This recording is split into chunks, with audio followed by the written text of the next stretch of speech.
Audio book वाङ्मय 66 युग निर्माण योजना दर्शन स्वरूप व कार्यक्रम चैप्टर 4 पार्ट 22 लोक रंजन और लोक मंगल का अनुपम संगम। नवनिर्माण की दिशा में हमारे जो महत्वपूर्ण कदम इन दिनों उठ रहे हैं, उन्हें देखते हुए लगता है सृजन का देवता अब अपना प्रयोजन पूरा करने पर ही तुल गया है और उसे पूरा करके ही रहेगा। कितने दिनों का स्वप्न था कि कला के माध्यम से जनमानस को गुदगुदाने, उसे भाव विभोर करने और उस जागरण को सृजन की ओर मोड़ने का प्रयत्न किया जाना चाहिए। वह कल्पना अब स्वप्न न रहकर साकार बनने जा रही है। यह कितने हर्ष और संतोष की बात है। शांति कुंज के गायत्री नगर में कला भारती का कक्ष बन रहा है। योजना यह है कि लोक रंजन और लोक मंगल को समन्वित कर दिया जाए। कला भारती यही करेगी। इस योजना के अंतर्गत कई कार्य हाथ में लिए जा रहे हैं। 1. छायाचित्रों के माध्यम से लोक शिक्षण। इसके लिए स्लाइड प्रोजेक्टर, सिनेमा प्रोजेक्टर तथा वीडियो नामक 3 प्रकार के विद्युत संचालित यंत्र काम में लाए जाएंगे, जो सिनेमा जैसे छायाचित्र पर्दे पर प्रक्षेपित करेंगे। चित्रों का तात्पर्य लाउडस्पीकर से वक्ता समझाता चलेगा। क्योंकि अभी अपने साधन बोलती तस्वीरें बनाने के नहीं हैं, इसलिए उसकी अलग से व्यवस्था बनानी पड़ रही है। पीछे यदि साधन बढ़े तो टेप रिकॉर्डर के माध्यम से अथवा फिल्मों में आवाज भरकर भी यह आवश्यकता पूरी की जा सकती है। क्योंकि मनोरंजन मनुष्य जीवन की एक महत्ती आवश्यकता है, उसके लिए लोग बहुत पैसा खर्च करते हैं। यदि बिना पैसे के वैसे साधन सुलभ हों तो शिक्षित अशिक्षित सभी वर्ग की जनता उसका लाभ लेने के लिए सहज ही एकत्रित हो सकती है। अपना देश 80% देहातों में बिखरा पड़ा है। शहरों की आबादी 20% है। बोलता सिनेमा जैसे कीमती और खर्चीले मनोरंजन शहरों में संपन्न लोगों द्वारा ही खड़े किए जाते हैं। देहातों में उनका कोई प्रवेश नहीं, पर वहां की जनता भी कुछ तो रासलीला, रामलीला, गरबा, भांगड़ा जैसे आयोजनों द्वारा वहां यदा कदा मनोरंजन होता तो रहता है, पर उसमें न तो कोई क्रम रहता है और न व्यवस्था। व्यवस्था इसलिए नहीं कि वैसे कोई नियमित कलाकार तो उधर होते नहीं। ऐसे ही शौकिया लोगों ने जो कुछ सीख लिया है, उसे परस्पर दिखाकर हल्का सा मनोरंजन कर लेते हैं। सिनेमा की मांग आवश्यकता वहां भी है। चलते फिरते कैंप सिनेमा अक्सर इस आवश्यकता को पूरा करते भी रहते हैं। अब अपनी योजना में से व्यवस्थित स्वरूप दिया जा रहा है। उपरोक्त प्रकाशन चित्र जिनका वर्णन ऊपर किया गया है, देहातों के लिए एक प्रयोजन पूरा करते हैं। कांच या स्लाइड पर अपनी मनमर्जी के चित्र बनाए जा सकते हैं। उन्हें यह स्लाइड प्रोजेक्टर लगभग 7 फुट ऊंचे और 5 फुट चौड़े आकार के पर्दे पर दिखा देगा। यह चित्र सादे भी हो सकते हैं और रंगीन भी। इनका परिचय और प्रयोजन लाउडस्पीकर द्वारा अपना वक्ता अलग से बताता चला जाएगा।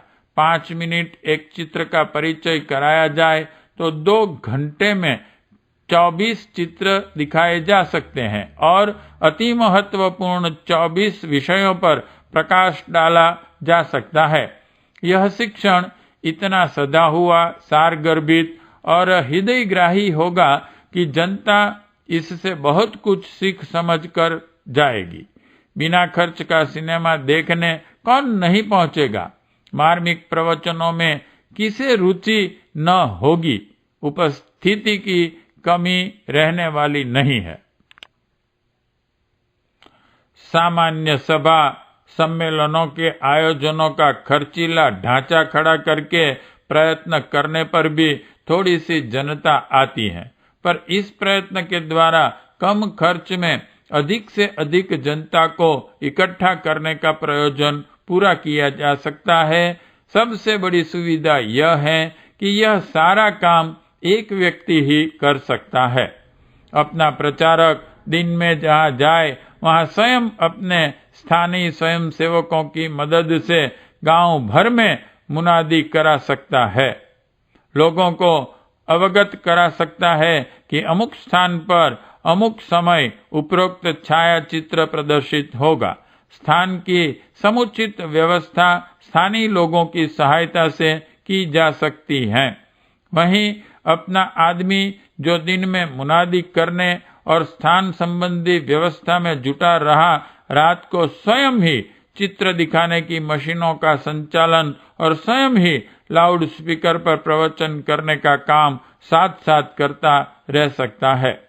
यह सारा काम अकेले आदमी का हुआ। बहुत हुआ तो एक सहायक साथ रखा जा सकता है अथवा किसी स्थानीय व्यक्ति का सहयोग लिया जा सकता है।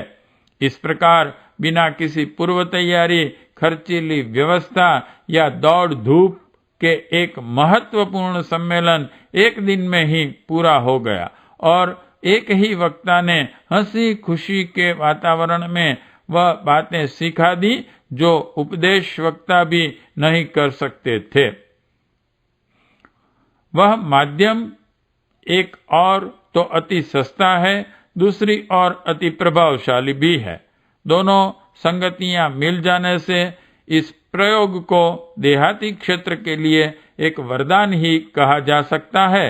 मनोरंजन का साधन जुटाने की दृष्टि से भी और लोक शिक्षण की दृष्टि से भी यह तंत्र जो उपरोक्त प्रयोजन में प्रयुक्त होंगे सस्ते और चलाने में सरल है। बिजली और बैटरी दोनों से चल सकते हैं। जहां बिजली नहीं पहुंची है वहां बैटरी से काम चलाया जा सकता है। अपने लक्ष्य और प्रयोजन के उपयुक्त स्लाइड अपने द्वारा ही बनेंगे। स्लाइड प्रोजेक्टर यह काम बहुत खूबी के साथ कर सकता है। एपिडिस्कोप यंत्र की विशेषता यह है कि उसमें स्लाइडें बनाने की जरूरत नहीं है। छपे हुए चित्र या पुस्तक आदि के पन्ने ही ज्यों के त्यों पर्दे पर आ सकते हैं। यह मशीनें बहुत भारी भी नहीं है और महंगी भी नहीं। मोटा अनुमान इस व्यवस्था में 2000 रुपया लगने का है। जिस प्रकार शाखाओं ने चल पुस्तकालयों के लिए ढकेल गाड़ियों की व्यवस्था करने में 5-5 हजार रुपये की पूंजी जुटाई है, उसी प्रकार उपरोक्त प्रयोजन के लिए इतने उपयोगी कार्य के लिए पैसा जुटा लेना कुछ बहुत कठिन बात नहीं है। ऐसी व्यवस्था बन जाए पर शाखाएं अपने कार्य क्षेत्र में दूर दूर तक की देहातों को लेकर निरंतर प्रचार का साधन जुटा सकती हैं और उस प्रदेश में विचार क्रांति की एक महान भूमिका प्रस्तुत कर सकती हैं। इस कार्य के लिए सेवाभावी अवैतनिक वानप्रस्थी कार्यकर्ता न मिले तो वेतन पर भी रखे जा सकते हैं। बिजली, सफर तथा कार्यकर्ता का वेतन मिलाकर भी प्रतिदिन का खर्च बहुत थोड़ा आएगा और उसे जहां प्रदर्शन हो वहां की शाखा पारस्परिक सहयोग से बहुत ही सरलता पूर्वक जुटा सकती है। इस प्रकार यह प्रचार कार्य बहुत ही आकर्षक, मनोरंजक तथा हृदयग्राही लोक शिक्षण के साथ निरंतर चलता रह सकता है। एक कार्यकर्ता यदि साल के 365 दिनों में से केवल 250 दिन ही काम करें और 250 ही प्रदर्शन करें और यदि कम से कम 1000 व्यक्ति ही इसे देखने सुनने हर दिन आते रहें तो 250 मल्टीप्लाइड बाय 1000 2.5 लाख व्यक्तियों का प्रशिक्षण नियमित रूप से चलता रह सकता है। ऐसी 1000 शाखाएं भी यदि कटिबद्ध हो जाएं तो अपना संदेश हर वर्ष 25 करोड़ जनता तक निरंतर पहुंचता रह सकता है, सो भी उस जनता तक जिसके पास पहुंचने के लिए किसी ने प्रयत्न नहीं किया और जो सच्चे अर्थों में 80% भारत हैं। वोट की चाबी भी इसी जनता के पास है। वह पलट जाए तो देश की प्रत्येक परिस्थिति में देखते देखते क्रांतिकारी परिवर्तन उपस्थित हो सकता है। 2. कला भारती का दूसरा कार्य है संगीत शिक्षण। कहना न होगा कि संगीत में संवेदनाओं को भड़काने, लोकमानस को तरंगित करने, कोमल भावनाओं को छूने और सोचने की शैली बदलने का आधार प्रस्तुत करने की अद्भुत क्षमता है। पिछले दिनों संगीत, वाद्य, गायन, अभिनय का प्रयोग केवल कामुकता भड़काने में किया गया है। जो कुछ भी गाया जाता है वह कुत्सा के नरक में जनमानस को धकेल देने के लिए गाया गया है। 95% यही रही है कला की सीमा।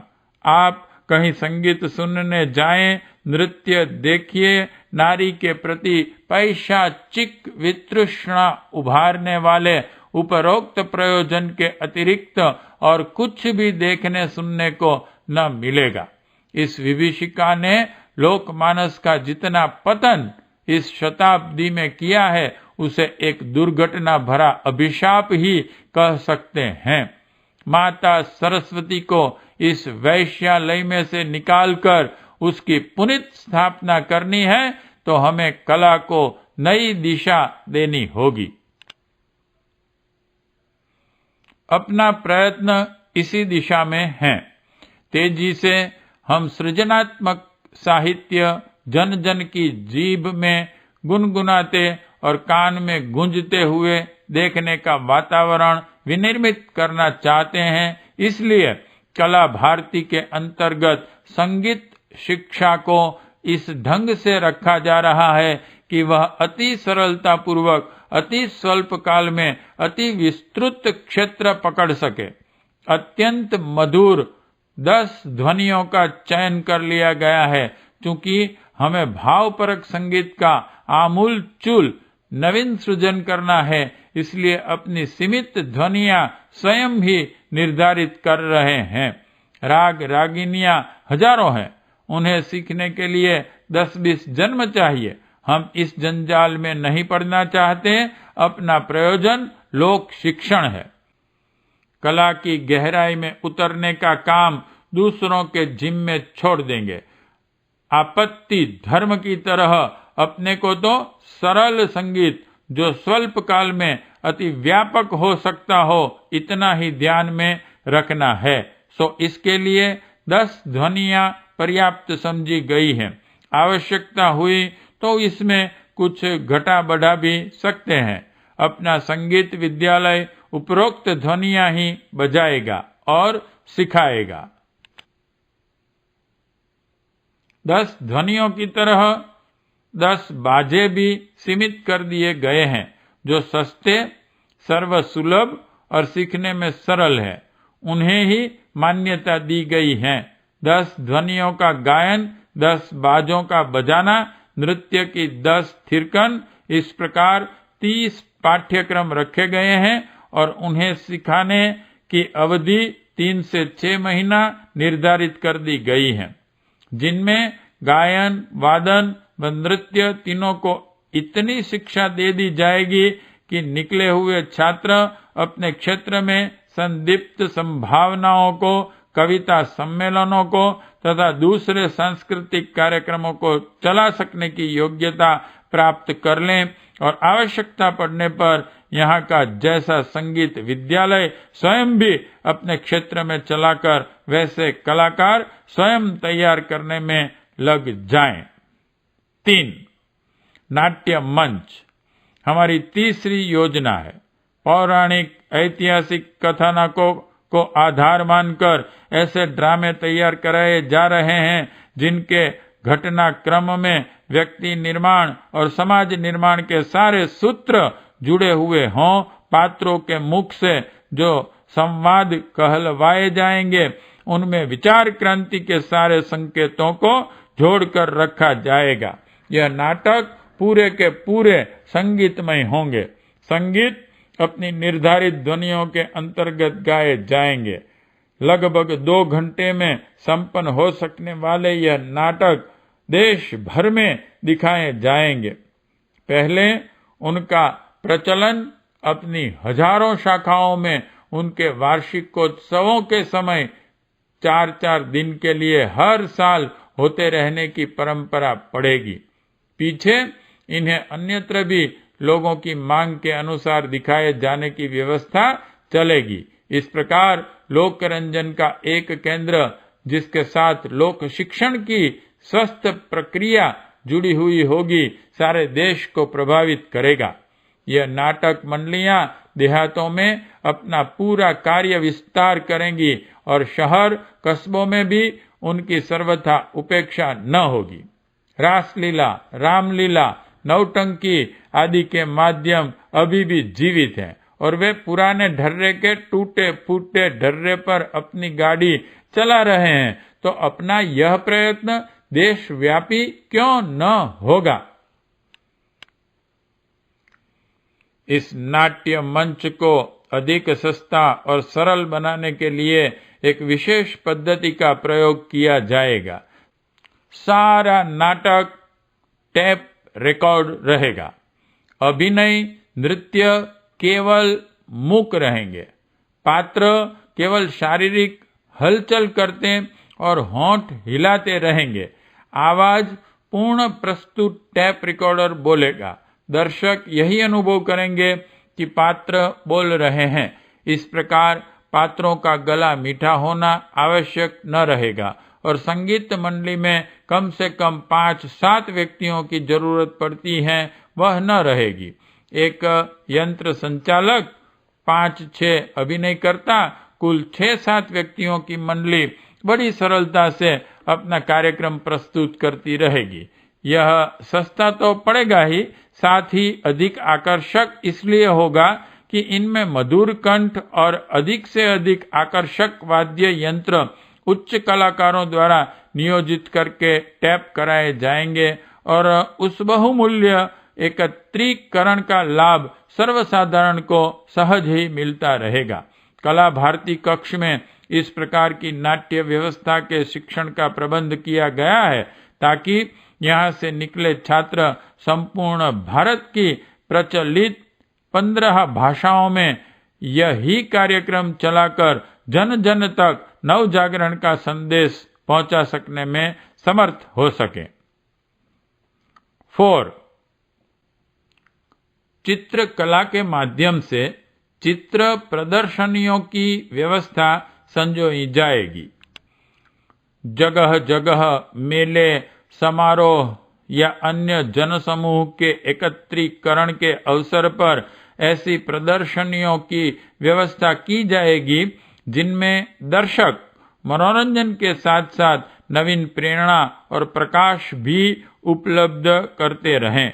चित्रकला के साथ साथ प्रदर्शनियां लगाने और चलाने की व्यवस्था भली प्रकार सिखा दी जाएगी। साहित्य की भांति ही संगीत, अभिनय भी लोक शिक्षण का अति उपयोगी माध्यम है। भगवती, वीण पाणी सरस्वती के चित्रों में एक हाथ में पुस्तक, दूसरे में वीणा है। यह दोनों ही माध्यम समान रूप से उपयोगी हैं। आज तो उनकी नितांत आवश्यकता है। युग निर्माण योजना अपने प्रबल प्रयासों से भगवती सरस्वती माता को धरती पर पुनः अवतरित कर मंगलमयी ज्ञान गंगा प्रवाहित करने में कटिबद्ध हैं।